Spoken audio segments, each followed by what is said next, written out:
അസ്സലാമു അലൈക്കും. നമസ്കാരമുണ്ട് കൂട്ടുകാരെ. അപ്പോൾ നമ്മളൊന്ന് വന്നതെന്ന് വെച്ചാൽ രാവിലെ തന്നെ ഇന്ന് ഒരു 7 മണി ആയിട്ടുണ്ട് കേട്ടോ. അപ്പോൾ ഈ ഒരു 7 മണി സമയത്ത് നിങ്ങൾ വിചാരിക്കും ഇതെന്താ ഈ ദോശ, താത്താൻ്റെ ദോശ എന്താ ഇങ്ങനൊരു നീണ്ട ദോശയാണ്. എൻ്റെ മക്കളെ എന്നും പറയണ്ട, ഈ ദോശ ചുട്ടാൽ നന്നാവൂല. പിന്നെ അതുപോലെ വെള്ളപ്പവും ഞാൻ ചുട്ടാൽ നന്നാവൂല കേട്ടോ. പക്ഷേ പിന്നെ അങ്ങനെ ഞാൻ ആ പരിപാടി അവിടെ നിർത്തി വെച്ചതാണ്. പിന്നെ ഈ കാരമൊന്നും ഇട്ടിട്ട് ഉണ്ടാക്കുന്ന എനിക്കൊട്ട് ഇഷ്ടമില്ല. അതുകൊണ്ട് ഞാൻ എന്ത് ചെയ്ത്, അല്ലാണ്ട് നമ്മൾ ചുട്ടാൽ എങ്ങനെ നന്നാവും എന്ന് വെച്ചാൽ അങ്ങനെ നന്നാണ്ടായാലും പിന്നെ ഈ പരിപാടി അവിടെ തൽക്കാലം നിർത്തി വെച്ച്. ചില പച്ചരി മോശമാണെങ്കിലും ദോശ നന്നാവില്ലല്ലോ. പിന്നെ നമ്മൾ മാവ് അരച്ച് വെക്കുന്ന ഒരു സമയത്തിൻ്റെ ഇതുമാണ് അതും. മാവ് നന്നായാൽ ദോശ നന്നാവും. പിന്നെ ആണെങ്കിൽ നമ്മളെ ദോശ ഇങ്ങനെ നീണ്ടു നിൽക്കാൻ കാരണതാ ഈ ഒരു ചട്ടിയാണ് കേട്ടോ. ദോശ കല്ലുണ്ട്, പക്ഷെ എടുക്കാണ്ട് വെച്ചുകൊണ്ട് ആ ഇരുമ്പിൻ്റെ കല്ലായതുകൊണ്ട് അതിൽ ചുട്ടാൽ തീരെ റെഡി ആവില്ല. നമുക്ക് എടുക്കാൻ കിട്ടിയാൽ അതിൽ പറ്റി പോവുക ചെയ്യുക. ദോശക്കല്ലൊക്കെ നമ്മളിങ്ങനെ മയക്കി കൊണ്ടുനടക്കണമല്ലോ എപ്പോഴും, ഇരുമ്പിൻ്റെതാകുമ്പോൾ. അപ്പോൾ അത് ഉപയോഗിക്കാണ്ട് വെച്ചാൽ പിന്നെ നോക്കുകയും വേണ്ടല്ലോ അതിൻ്റെ കാര്യം. അപ്പോൾ ഈ ഒരു ദോശക്കല്ല് എന്ന് വെച്ചാൽ കുറേ വർഷം പഴക്കമുണ്ട് കേട്ടോ. എൻ്റെ നാത്തൂന് ഗൾഫ് പോയാലും ഓള് ഞങ്ങളെ തറവാട്ടിലേക്ക് കൊണ്ടുവന്നൊരു ദോശക്കല്ലായിരുന്നു. അതിന് ആടുന്ന് ഓല് വേറെ താമസിച്ചേര് ഈ ദോശക്കല്ല് ഞാൻ എടുത്തു കൊണ്ടുവന്ന കേട്ടോ. അല്ല, പത്തിരിക്കല്ല്.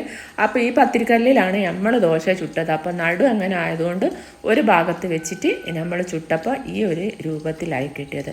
പിന്നെ അതുകൊണ്ടുണ്ട് ഇന്ന് രാവിലെ തന്നെ ഇന്നലെ ഇന്നും ഒക്കെ ആയിട്ട് നല്ല മഴ തന്നെയാണ്.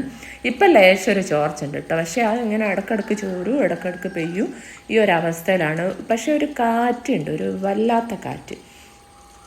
എന്താ പറയുക, ഒരു പേടിപ്പെടുത്തുന്ന കാറ്റ്. പണ്ട് എൻ്റെ അമ്മാൻ്റെ അമ്മ പറയാനും ശീതക്കാറ്റ് നോക്കാം, സൂക്കേട് കൊണ്ടുവരുന്ന കാറ്റ് എന്നൊക്കെ പറയാനും. അതുപോലെ ഉള്ള നമുക്ക് ചില സംഭവങ്ങൾ നമുക്ക് മനസ്സിലേക്ക് ഇങ്ങനെ വരികയല്ലോ. ഒരു കാറ്റടിക്കുകയാണെങ്കിൽ അത് അതിൻ്റെ ഒരു എന്താ പറയുക, ശരിയല്ല എന്നുള്ളത് നമുക്ക് തോന്നുമല്ലോ. അതുകൊണ്ട് തോന്നുന്നൊരു കാറ്റ് കേട്ടോ.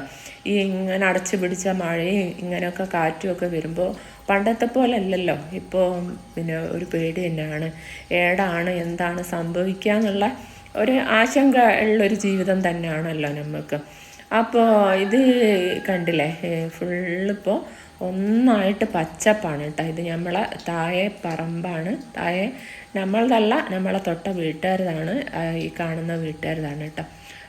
ഈ ഒരു ഭാഗം ഒക്കെ ഓരോ തന്നെയാണ്. പക്ഷേ നല്ല ഭംഗിയല്ലേ, പച്ചപ്പിൽ ഫുള്ള് പച്ചപ്പ് ഇങ്ങനെ കാണുമ്പോൾ. ഞങ്ങളെ വീടിന് ചുറ്റും പച്ചപ്പ് തന്നെ കേട്ടോ. ഞങ്ങളെ വീടിന് ചുറ്റുമല്ല, ഞങ്ങളെ മുറ്റം വരെ ഫുള്ള് പച്ചപ്പാണ് മക്കളെ.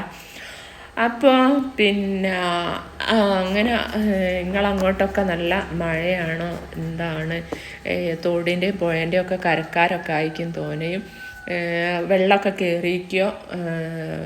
ഇപ്പോൾ ഒരുപാട് റോട്ടിലൊക്കെ വെള്ളമൊക്കെ കയറുന്ന സമയമാണല്ലോ ഇങ്ങനെ മഴ പെയ്യുമ്പം. അങ്ങനെയൊക്കെയാണ്. അപ്പോൾ പാത്തൂസിന് ഇന്ന് ക്ലാസ് ഉണ്ട്. പാത്തൂസ് പോകാൻ വേണ്ടി നോക്കുകയാണ്.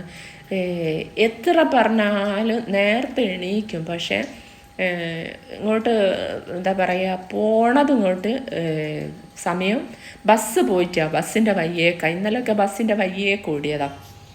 അപ്പം ഇത് കണ്ട, ഇതൊക്കെ നമ്മളെ ഹെയർ ഓയിലിനും പിന്നെ സ്കിൻ ഓയിലിനും ഒക്കെ ഉള്ള മരുന്നുകളൊക്കെ വാങ്ങിക്കൊണ്ട് വെച്ചതാണ് കേട്ടോ.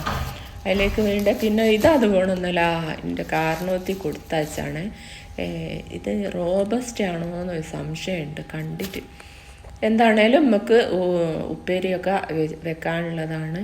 അപ്പോൾ അതൊന്നും എടുത്തു വെച്ചിട്ടില്ല. പിന്നെ പാത്തൂസ് പോകാൻ വേണ്ടി നോക്കുകയാണ്. ഇത് ഇന്നലെ കുപ്പിയിലാക്കി കൊടുത്ത വെള്ളം കേട്ടോ. ഇന്നലെ ഞാൻ പറഞ്ഞല്ലോ ബസ്സിൻ്റെ പുറകെ ഓടിയതാണ് എന്നുള്ളത്. ബസ് വരുന്ന സമയത്ത് എന്താ പറയുക, ഇങ്ങനെ നിൽക്കും, എന്നിട്ട് പിന്നെ ഓടുക ചെയ്യുക. ബസ് ഗേറ്റിൻ്റെ അടുത്ത് എത്തിയിട്ടാണ് ഓടുക. അപ്പോൾക്ക് ബസ്സിൻ്റെ വഴിക്കും. അപ്പോൾ അവിടെ നിന്ന് ഉച്ചഭക്ഷണം വാങ്ങുക ചെയ്യുക. അപ്പോൾ വാങ്ങുന്ന ആഴ്ചയിൽ 2 ദിവസം ട്യൂഷനാണ്. ഇന്ന് ട്യൂഷനാട്ടോ. അപ്പോൾ വാങ്ങുന്നത് കവറിലിട്ട് എന്താ പറയുക, വേസ്റ്റ് കവറിലിട്ട് നമ്മളിങ്ങനെ കൊണ്ടുവരണം. അപ്പോൾ അതിന് വേണ്ടി കവർ എടുത്തു കൊടുക്കാൻ മറന്നു. അപ്പോൾ ആ കവർ വാങ്ങി ഓള് പോവാണ് കേട്ടോ. അപ്പോൾ ഇന്ന് നേരത്തെ ബസ് കിട്ടുമെന്ന് വിചാരിക്കുന്നു. ഇന്നലെ പാവം തോന്നുകയും ചെയ്യാം, മഴയും കൊണ്ട് ബസ്സിൻ്റെ വഴിയേ കൂടി ബസ് തൊട്ടില്ലാന്നെത്തിയപ്പോൾ ബസ് പോയി. അങ്ങനെ അതൊക്കെയാണ്. പിന്നെ ഏതോ ഒരാൾ വണ്ടിമേലാടെ ബസ്സിൻ്റെ ബാക്കിലാക്കി കൊടുത്ത് കുറച്ച് ദൂരത്ത് അങ്ങനെ ബസ്സിന് കിട്ടിപ്പോയി എന്നൊക്കെ പറഞ്ഞു കേട്ടോ. എന്നാലും ബോധം ഉണ്ടാകില്ല. അപ്പോൾ കുട ഉണ്ടോ, കുട എടുക്കാണ്ട് പോയി. കുട വേണ്ടം പോലെ കുട ബാഗിൽ വെക്കാൻ നനഞ്ഞാൽ ബുദ്ധിമുട്ടാണ്. പിന്നെ അതുപോലെ തന്നെ എന്താ കുട കൊണ്ടുപോകാനും മടിയാണ്. ക്ലാസ്സിൽ നൂർത്തിയേക്കാൻ പറ്റൂല, നനഞ്ഞപാട് നൂർത്തിയേക്കണം, പിന്നെ എടുക്കാൻ മറന്നു, ഇങ്ങനത്തെ കഥയൊക്കെ പറയും. ഇപ്പം മഴ കൊണ്ടാലും നനഞ്ഞാൽ പ്രശ്നമില്ല. ഇപ്പോഴുള്ള മക്കൾക്കൊക്കെ അങ്ങനെയാണ്, നനഞ്ഞാൽ പ്രശ്നമില്ല. കുട പോലും കൊണ്ടുപോകില്ല. അങ്ങനെ നമ്മൾ ഗേറ്റ് അടയ്ക്കാൻ വന്നാണ് കേട്ടോ. ഇത് കണ്ടെങ്കിൽ അപ്പം നമ്മളെ പോർച്ചിൽ ഇതേക്കുക ഒരാൾ കിടന്നുറങ്ങുന്ന കണ്ടോ, എന്തൊരു മനസ്സമാധാനത്തോടുള്ള ഒരു ഉറക്കാൻ നോക്കി നിങ്ങൾ. ഒന്നും അറിയണ്ട മൂപ്പർക്ക്. ഇത് നമ്മളെ പാത്തൂസിൻ്റെ പൂച്ച കേട്ടോ. ഇവിടുന്ന് ഇയാൾ പോവുകയില്ല. പാത്തൂസ് വിളിക്കുമ്പോൾ കൂടി വരും. അങ്ങനെ മുറ്റത്തേക്ക് ഇറങ്ങിയപ്പോൾ ഏതായാലും നമ്മൾ എന്തൊരു സൗകര്യത്തോടാണ് ഉറങ്ങുന്നതെന്ന് നോക്കി നിങ്ങൾ. മനസ്സമാധാനം എന്ന് പറയുന്നത് ഇതൊക്കെ തന്നെയാണ് കേട്ടോ. ഇത്രയും സമാധാനത്തിൽ നമ്മൾ പോലും ഒരൊറ്റ ദിവസം ഉറങ്ങിയിട്ടുണ്ടാവില്ല. അതും പകല് അല്ലേ. വേറെ ഒന്നും ചിന്തിക്കേണ്ട അല്ലേ, പുരയിലെ ചിലവ് ചിന്തിക്കേണ്ട, പുരയിലെ പണിയെടുക്കേണ്ട, എന്തൊരു സുഖമല്ലേ. അപ്പോൾ അതൊക്കെയാണ് എന്താ പറയുക, നമ്മളെ ഷെയ്ഡ് നെറ്റ് കെട്ടി വെച്ചതിൻ്റെ മുകളിലാണ് മൂപ്പരിങ്ങനെ കിടന്ന് ഉറങ്ങുന്നത്. പിന്നെ അതുപോലെ തന്നെ നമ്മൾ ഏതായാലും മുറ്റത്ത് ഇറങ്ങിക്കല്ല, നമ്മളൊരു തെങ്ങിന് കുത്തുകൊടുത്തിനു. അതെന്തായി നോക്കട്ടെ വിചാരിച്ചിട്ട് തെങ്ങിൻ്റെ അടുത്തേക്കൊന്ന് പോയി നോക്കുക കേട്ടോ. അപ്പോൾ നമ്മളെ കുത്ത് നമ്മളെ വയ്യേക്ക് പോന്നിട്ടുണ്ടാവും എന്നാണ് വിചാരിച്ചത്. പക്ഷേ തെങ്ങിൻ്റെ കുത്ത് കൊടുത്തടുത്ത് തന്നെ ഉണ്ട്. പക്ഷേ വലിയ ആയുസ്സൊന്നും ഇല്ലാത്തൊരു നിപ്പാണ് നിൽക്കുന്നത്. കാരണം കൊലയിൽ കുറേ തേങ്ങ ഉണ്ട്. ഇത് നമ്മളെ കുള്ളം തെങ്ങാണ് കേട്ടോ വരുന്നത്. എന്താ പറയുക, മണ്ടരിയും ഉണ്ട് ചെറിയ തോതിൽ. കുറേ മണ്ടരി ഇല്ലായിരുന്നു. പക്ഷേ ഇതിപ്പോൾ പുതിയതാ ഈ ടീമിൽ മണ്ടരി വന്നിക്ക്. മണ്ടരില്ലാത്ത തേങ്ങ തന്നെ കുറവാണല്ലോ ഇപ്പോൾ. പക്ഷേ ഇതിൽ നല്ലോണം അധികം കാണുന്നുണ്ട് ഈ മണ്ടരി. ഇത് അതുകൊണ്ടൊരു പിന്നെ ബീരിത്തെങ്ങ് എന്ന് പറയുന്നുണ്ട് ഇതിൻ്റെ തൊട്ടപ്പുറത്ത് തന്നെ ഉള്ളത്. അപ്പോൾ ഈ ഒരു കൊലയിൽ നല്ലോണം തേങ്ങ ഉണ്ട് കേട്ടോ. നമ്മൾ ഈ വർഷം കുറച്ച് വളങ്ങളൊക്കെ ചെയ്ത് കൊടുത്തിനു, അതുകൊണ്ടാണോ എന്ന് അറിയില്ല. നിറയെ തേങ്ങ ഉണ്ട്. ഇപ്പം തേങ്ങക്ക് നല്ല വിലയാണല്ലോ. ഇപ്പോൾ എവിടെയും തേങ്ങയില്ല.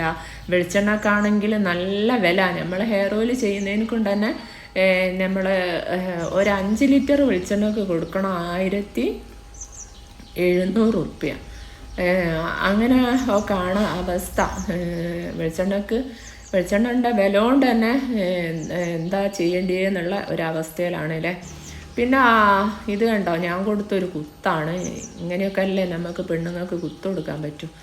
അപ്പോൾ ഇത് ചെറിയ തെങ്ങുമ്മൽ നല്ലോണം തേങ്ങ. 3 മാസത്തേക്ക് വെളിച്ചെണ്ണൻ്റെ വില കുറയൂല എന്നാണ് കേൾക്കുന്നത്. അതിന് ശേഷം കുറയുമല്ലേന്ന് അറിയൂല.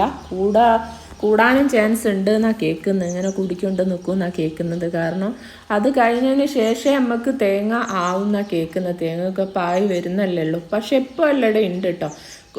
ഈ തേങ്ങക്ക് വില കുറഞ്ഞ സമയത്ത് എല്ലാവരും തെങ്ങൊക്കെ വെട്ടി മുറിച്ച് വേറെ ഓരോന്ന് വെക്കുകയാക്കുകയും ചെയ്തു. തേങ്ങക്ക് പൊന്നിൻ്റെ മാതിരി അങ്ങ് വില കയറി. ഇത് കണ്ടോ എന്തൊരു ഭംഗിയാന്ന് നോക്കിയ തെങ്ങ് കുറ്റിമേൽ ഉണ്ടായതാണ് കേട്ടോ. ഇതൊക്കെ നമ്മൾ ചെടി വെക്കാൻ വേണ്ടിയിട്ട് എടുത്ത് വെച്ച തെങ്ങ് കുറ്റിയേനു. നിങ്ങളെ പ്രാർത്ഥനയിൽ എൻ്റെ കുടുംബത്തിനെയും പെടുത്തുക. അപ്പോൾ എല്ലാവർക്കും നല്ലത് വരട്ടെ ഞാൻ പ്രാർത്ഥിച്ചുകൊണ്ട്. ബൈ.